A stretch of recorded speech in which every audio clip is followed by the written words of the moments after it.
Il est 7h25, vous êtes en Ile-de-France, vous avez peut-être vu de grands panneaux d'affichage. Oui. De grands panneaux d'affichage. Oui, je vous ai vu, j'ai vu Patrick Roger en photo. Sud Radio. Oui, s'affiche. sur les abribus. Oui, dans tous les abribus, dans toute la grande banlieue de la région Île-de-France. Vous nous écoutez évidemment en Île-de-France, je le rappelle, sur 99.9, 99.9 et sur le DAB+, et puis l'appli Sud Radio. Je dis toujours, ce n'est pas compliqué. Quand il n'y a pas de fréquence, ce n'est pas compliqué, l'appli Sud Radio. Vous chargez l'appli Sud Radio, vous appuyez sur l'appli, et vous pouvez écouter Sud Radio. Et en Ile-de-France, c'est 99.9, notre fréquence. Éric Revel. Jean-Jacques Bourdin, bonjour. La BCE, la Banque Centrale Européenne, lance un concours de graphisme pour les nouveaux billets de banque. Nos billets de banque, les euros, quoi. Le 5, 10, 20, 50, 100. 200, ça oui, existe. on n'en voit plus. 200, 500, on n'en voit plus. Et 500, c'est fini. Ils en impriment plus parce que, évidemment, fini. c'est un vecteur de blanchiment d'argent. Donc les 500 euros, ils sont plus imprimés. Aujourd'hui, les 5, 10, 20, 50, 100, 200 euros, si vous regardez bien, il y a des motifs architecturaux dessus. Mais ça correspond à aucun monument en Europe. Aucun monument en Europe. C'est vrai. Ce sont des images qui ont été conçues de manière vectorielle, digitale. Pourquoi ? Parce que si vous essayez de mettre un monument européen dessus, vous attirez les foudres de guerre des 26 autres pays.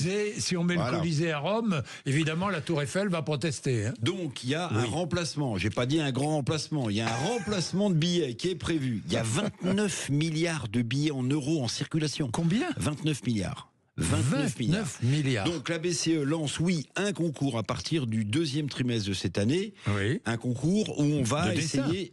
Oui, c'est ça, un concours de dessin, d'illustration pour ces billets.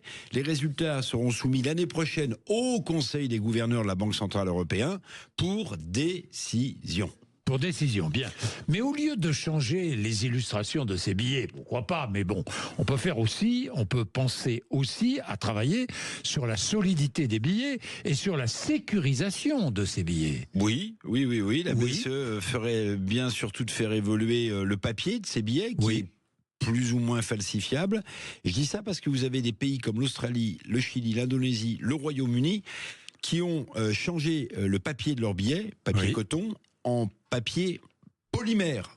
Alors pourquoi c'est beaucoup plus solide ? Parce que la matière est plus solide et parce que aussi ça les rend quasiment infalsifiables. Donc, un concours de dessin avec l'effigie de Marie Curie, de Maria Callas, tout ça, c'est bien.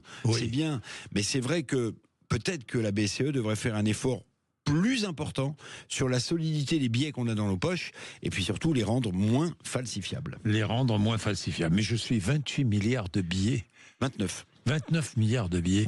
Et les ça billets fait des de grosses 500. poches. On n'en voit plus des billets de 500. Mais si j'ai bien compris, le billet de 500, il va être...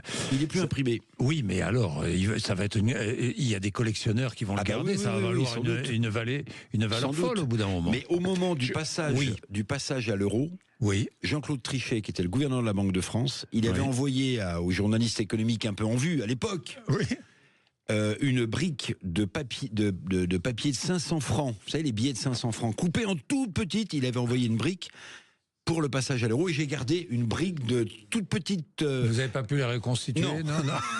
J'y avais pensé. Il est 7h28.